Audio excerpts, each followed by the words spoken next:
30th November Monday. Living in Korea for the first time in 10 years. My incredible Korean friends. I never thought of living in my home country as I left. Growing up in a highly competitive environment in Songpa and Gangnam, getting bullied in school, getting constant suggestions to get plastic surgery about my single eyelid and a big nose, etc. Parents were busy working. They did not enough time to counsel my traumatic incidents, what had happened in school or out of the school. Why was I born?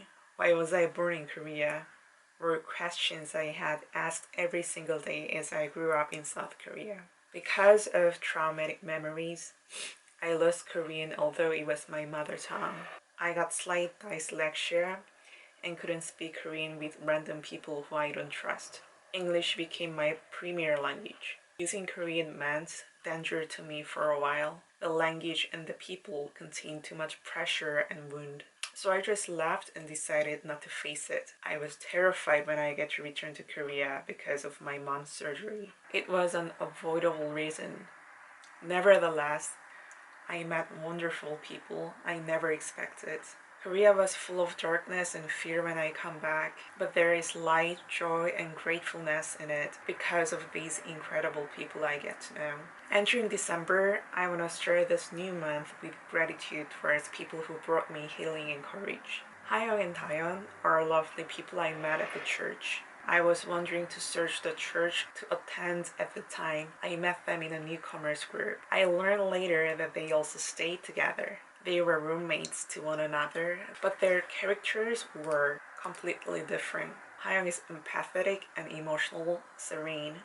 She has a lot of similarities to me. When I share my problems with her, she listens and sighs, cries with me. There were some times that we both had no job. We met every single day. After we get closer, I shared with her about what had happened in my life.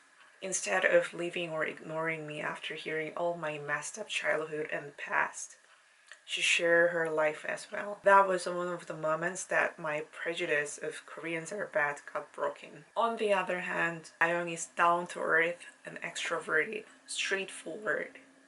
When she learned that I have fear of Koreans, she approached me and said, "Hey, I am not a bad person and I hope we can grab a meal or something together." If Hayoung shows empathy to my stories, Taeyeon is like a trainer. What makes you think that?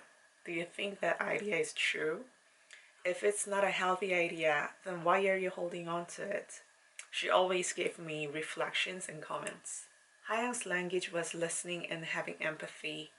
Dayoung's language was practical advice. Since these two were living together, meeting them regularly became a huge part of my healing process because they had very different strengths. Hayoung could take care of my emotional side, and Taeyeon could suggest realistic guidance to help me get out of fear and hurt.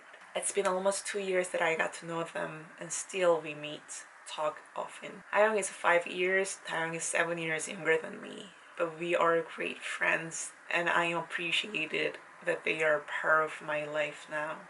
The end.